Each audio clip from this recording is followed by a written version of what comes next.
Așa cum am spus ieri, astăzi voi face o demonstrație la altoirea în verde. Psihopat. Please fasten your seatbelts. Ce înseamnă muguri plecând. În această perioadă, după ploile care au fost, chiar este un moment favorabil pentru a face treaba asta. Pentru că mai urmează încă o săptămână de ploaie, circulația SVI în Altoi și Port Altoi este optimă pentru așa ceva.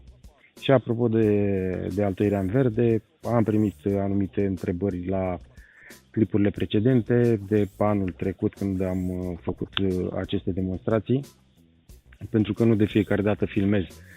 Ca să filmezi durează ceva mai mult, până îți pregătești camera, până o fixezi, până demonstrezi, trebuie să te miști puțin mai încet pentru a se observa tactica, dacă pot să spun așa, cum se procedează la o altoire.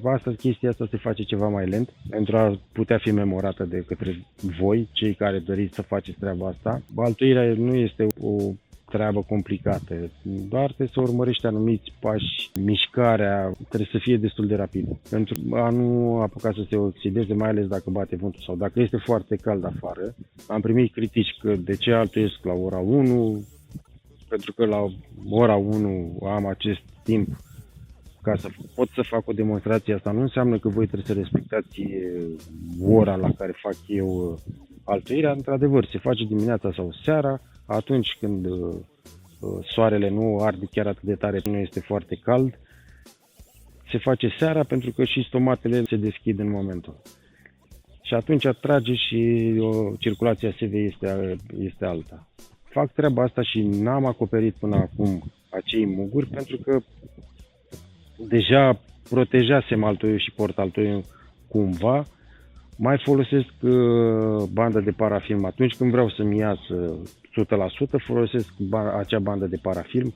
După o perioadă de timp ea cade oricum, se dizolvă în timp și fix în perioada în care altoirea este garantată ca fiind prinsă, ea oricum se desprinde și ușor sau dacă nu uit de acele altoiri, pică în timp, mugurile se trece prin acea bandă și se dezvoltă în continuare fără nicio problemă.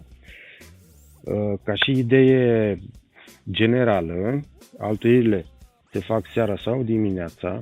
Dacă facem un ochi plecând, automat nu mai trebuie, pentru că am primit câteva reproșuri că de ce n-am ținut altoiul în apă.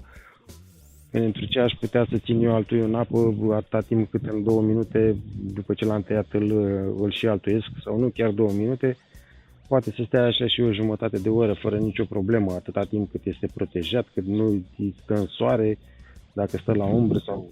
Nu mai trebuie păstrat chiar așa să fim atât de rigizi sau stricți cu altoiul respectiv.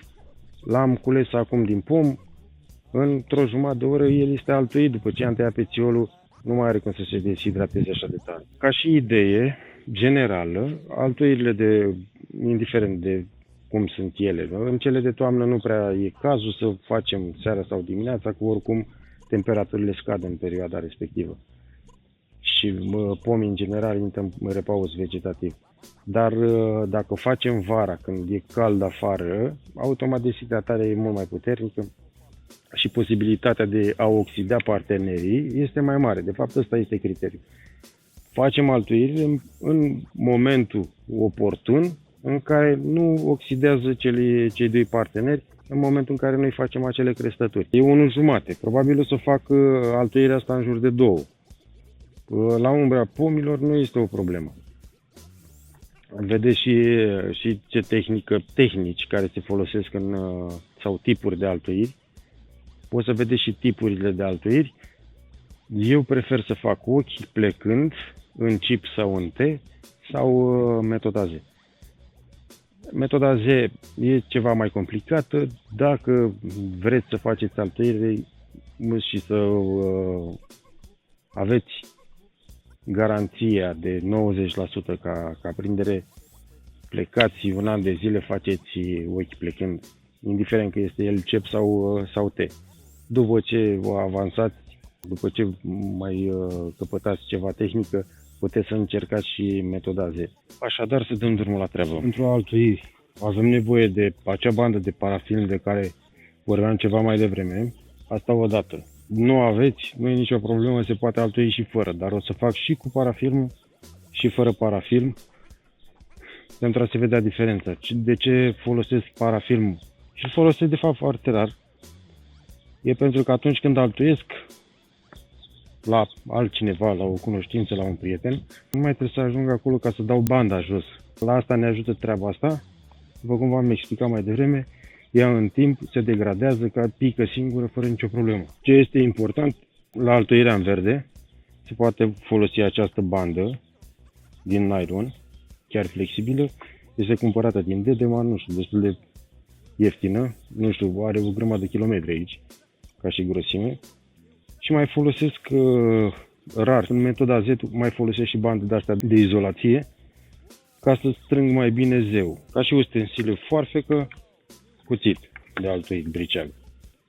Înainte de fiecare altoire, dezinfectăm spirit sau ce dezinfectant aveți voi pe la îndemână, care are spatulă, deci nu are bobulcare aici. Avem nevoie de spatulă la aceste altoire. La T avem nevoie de spatulă. Dacă aveți un briceag oricare și nu aveți spatulă să putem să dăm coaja la o parte, folosiți metoda chip. Este foarte ok. Ne alegem lăstarii altoi. Ar trebui să ne alegem lăstari cu mugure destul de bine dezvoltat. Am una care deja este plecată în centru și aici nu mai am nevoie de ea. Am ales-o. Atenție, durează o jumătate de oră. Puteți să stați cu ea o jumătate de oră. Nealtuită nu este absolut nicio problemă. Pentru că ce facem noi acum e să îndepărtăm pețiolul și automat se oprește deshidratarea. În felul ăsta, noi avem aici nevoie pentru mugure plecând de un singur mugure. Pentru siguranță putem să facem mai multe. Așa că prima metodă de altuit este metoda în mugure. Avem nevoie de un mugure de aici, pentru singura altuire. Avem de unde să alegem. O să mă duc acum să aduc și de la Angelino, pentru că vreau să fac pe o parte Angelino și pe cealaltă parte vreau să fac acest Early Queen. Revin imediat. A revenit, am luat încă un lăstar de la Angelino, cu muguri ceva mai puțin dezvoltați. Pe ăsta l-am luat dintr-o ramură la comă. Verificăm mugurii, să vedem dacă sunt dezvoltați în zona asta. Acesta are toate șansele să plece. Lăsăm o bucată de pețiol pe fiecare mugure. Țepalele puteți să le lăsați la baza lor sau nu. Cum credeți de cuvință, nu deranjează cu nimic. E posibil să deranjeze în timpul altei. Mai verificăm din când în când muguri să vedem dacă pe vârfuri e posibil să înceapă să nu mai fie dezvoltați chiar așa de bine. Dar metoda asta prinde cam în marea majoritate din condiții. Cam asta este altoiul. Aici jos s-a drajonat portaltoiul acestui Early Queen, acesta fiind GF. Sunt 3. O să încerc să altuiesc cât se poate. O să dau camera ceva mai aproape și începem altuirea propriu-zisă după ce am colectat acești altoi. Poziția de altuire este aceasta. Eu de obicei mă încalec peste ei, dar fiind mai mulți aici în zonă, aveți nevoie de o cârpă. Asta e baticul lui mamaia și îl folosesc pe ăsta. Îndepărtăm în zona asta tot ce este lăstar. Pentru că vreau să încep altuirea din zona asta de aici și o să mai fac pentru siguranță și nu neapărat pentru siguranță, pentru a pune un soi aici și unul ceva mai sus în zona aceasta. Și o să fac un T plecând și pe partea asta la altă un chip, să vedem cum așez eu camera la momentul ăla. Îndepărtăm oricum ce înseamnă frunzeliță din zona în care vrem să altuim. Momentan nu tăiem de aici. Dă-te... Uite că am treabă. Așa. Să vedem cum o să fac Z. Pleacă de aici. Cum o să fac metoda Z pe partea asta altă. Taci din gură! Deci, aici o să fac un T și în spatele lui aici o să fac un Z. O să dau camera și mai aproape pentru a începe metoda și sper să se vadă Astea sunt condițiile, asta încearcă să se bage în seamă cu mine. Astea sunt condițiile la momentul ăsta. Vreau să fac să iasă cât mai bine pentru a se înțelege, să nu mai apară comentarii mai târziu. Pentru că partea asta nu a putut fi filmată și aici nu am avut sunet, o să explic eu acum. De data asta, pentru că astăzi m-am reîntors pentru a face demonstrația la ochi plecând, la această metodă cu două tipuri de altuiri, în T și în chip, o să exemplific pe acest soi de data asta, de piersică, ceva mai timpurie. Acesta este soiul și o să-l pun tot pe GF.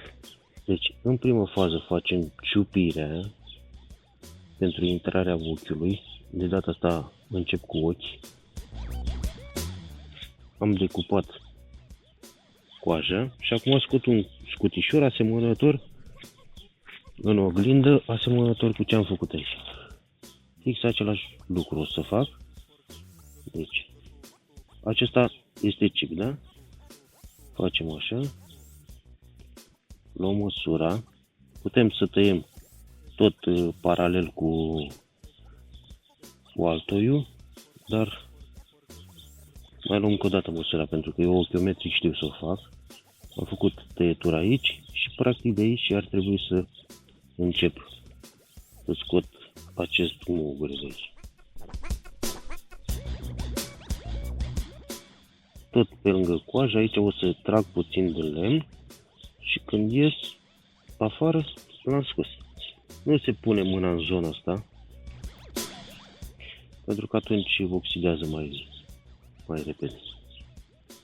Îl așezăm cât de cât aici, pentru că oricum venim cu bandă, îl așezăm în timp ce dăm cu bandă.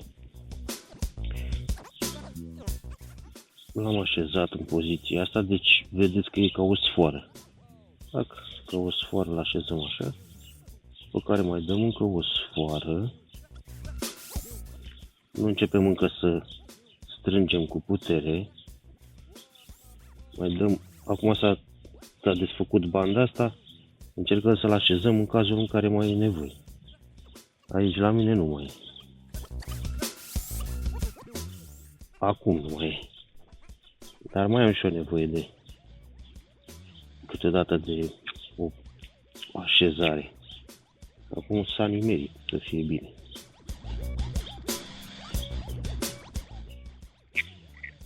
Chestia asta, dacă o facem mai repede și nu vorbim în timp ce facem treaba asta, o terminăm ori mai repede și șansele de reușită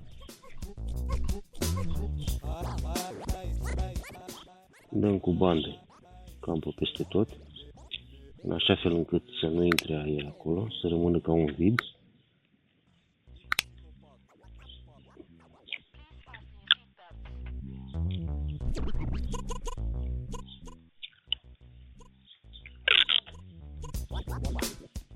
Pentru treaba asta este suficient.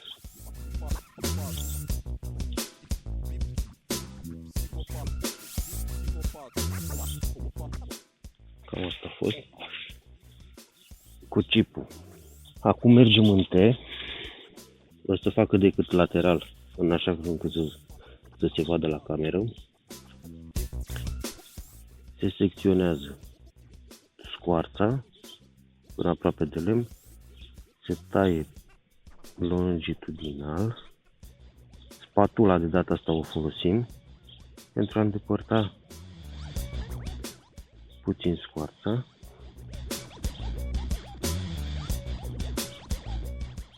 Am îndepărtat-o și acum luăm un mugure de aici. Dacă data trecută am ciupit așa pentru chip și pe care am decupat de aici, de data asta putem să mergem așa și să decupăm direct.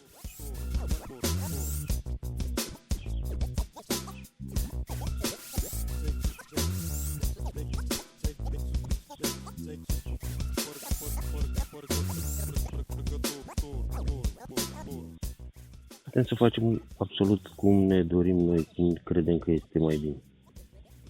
Și acum îl băgăm în T-ul ăsta de l-am făcut noi.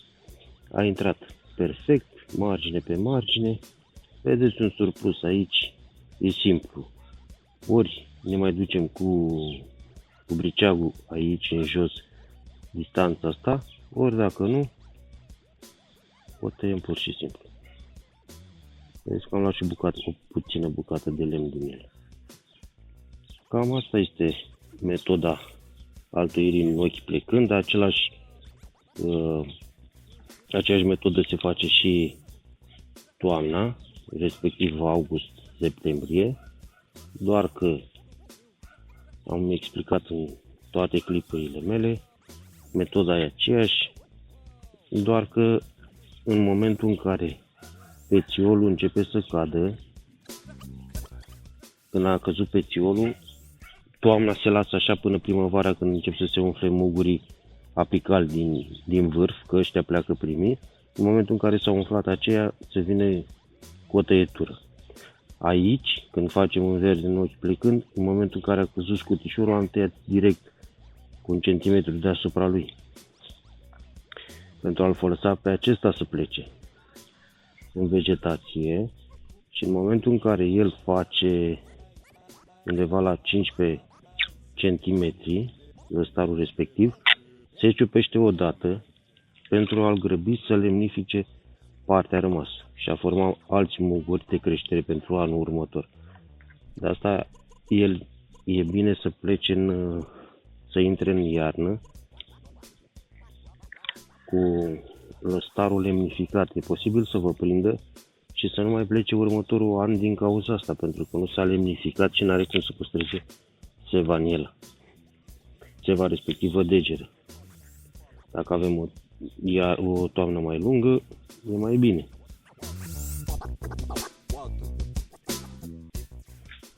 Și anul ăsta puteți să mai vedeți această metodă la mine. Prima dată, primul clip pe care l-am pus eu a fost acum vreo 7 ani, dacă nu mă înșel. Nu e o calitate a videoului chiar așa de mare, nici nu am explicat acolo, doar am arătat metoda.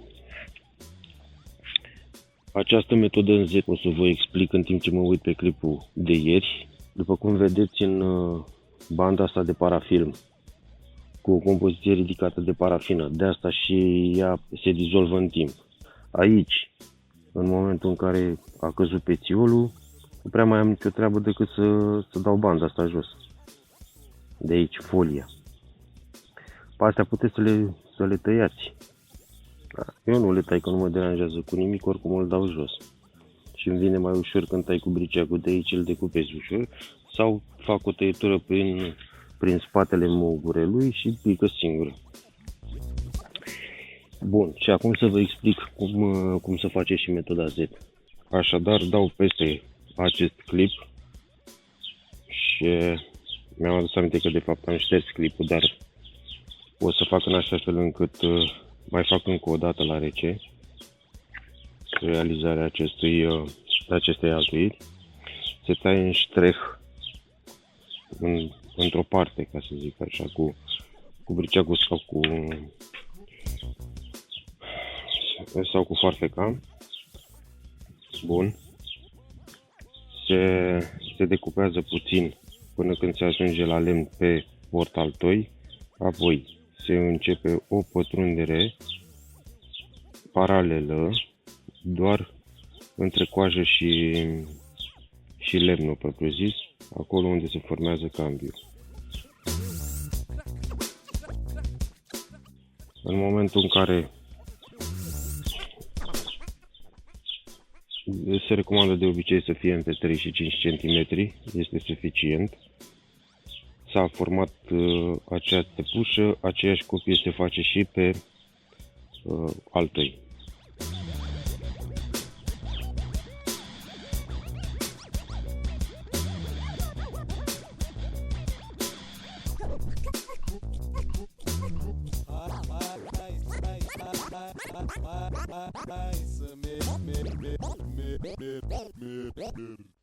Se iau măsurile până în zona cambială de la portaltoi unde s-a tăiat și altoi,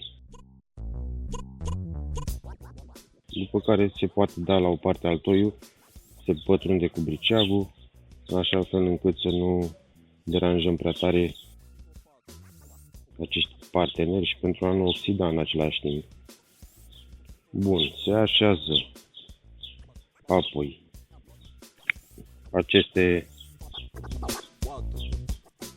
se așează portaltoiul și altoiul în așa fel încât cât de cât formează litera Z. De acolo vine și denumirea acestei metode de altoit. În momentul în care ele se așează, se poate tăia vârful de la altoi. Se poate tăia vârful de la altoi. Bun. El stă practic și face o îmbinare perfectă. Circulația sevei din altoi cu circulația sevei din portalului. Cam asta este ideea pentru a putea calusa. Se acoperă bine și pe partea cealaltă a ambilor parteneri cu acea căciuliță, cu această căciuliță, după care se începe practic bandajarea cu folie în primă fază. Se poate folosi direct banda izolatoare, dar întoarsă invers în așa fel încât să nu fie lipită pe scoarță, pentru că atunci când o dăm jos o să distrugem scoarța și practic o să distrugem circuitul vaselor de hrană. Deci se poate face și cu bandă, se poate face și cu această folie.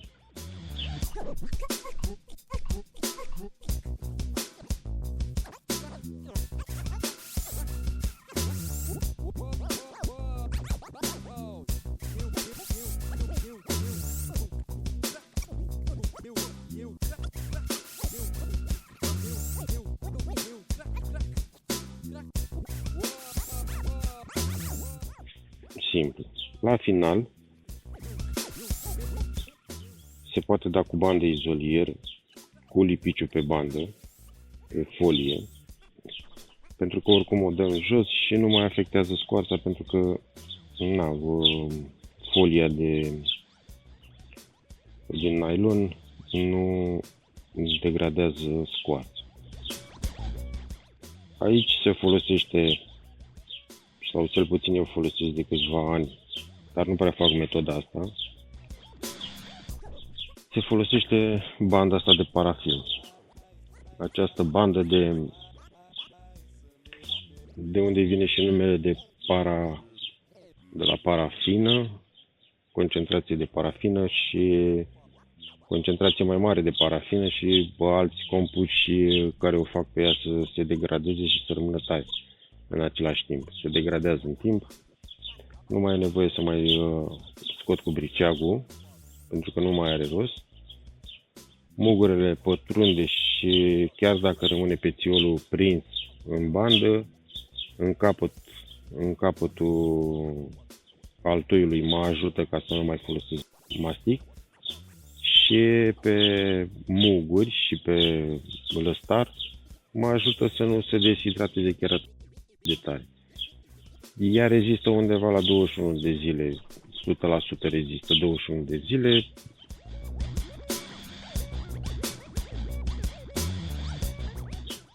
Nu dă voie deshidratării lăstarului. Cam asta face parafilmul. Puteți să-l folosiți, puteți să nu-l folosiți. Dacă folosiți metoda asta, cam este indispensabil. Această bandă este destul de scumpă, așa că vă recomand să folosiți în general, să vă obișnuiți cu ochiul plecând, indiferent de tipul lui, pentru că acolo necesită niște ustensile sau materiale ceva mai ieftine. Și la îndemână, puteți să faceți și din nylon banda respectivă, tăiați bucăți de nylon, așa am făcut și eu o perioadă de timp. Acestea fiind spuse, cam asta este metoda de altoit în Z, cea pe care nu prea o folosesc și v-am spus și de ce. necesită timp prea mult față de ochiul plecând în verde. Dacă e cazul să altoiți în verde, dacă veți altoi vreodată în ochi dormind, aceeași metodă la ochi dormind se folosește, doar că nu se taie, și mă repet de data asta ca să se înțeleagă, doar că nu se taie după ce cade pețiolul, nu se taie deasupra altoirii în niciun caz. Doar în momentul în care vine primăvara și mugurile, ultimul mugure apical după portal toi, începe să se umfle, atunci se taie pentru a genera mai multă sevă în mugurile altoii. Cam așa stă treaba și cu altoirea asta în verde. Aveți grijă că înainte cu o săptămână, în cazul în care nu plouă acum, este o perioadă prielnică pentru altoii, deși este ceva mai târzie. E perioadă prielnică pentru că a plouat și nu mai necesită grijă pentru a sta tot timpul să uzi odată la 2 zile.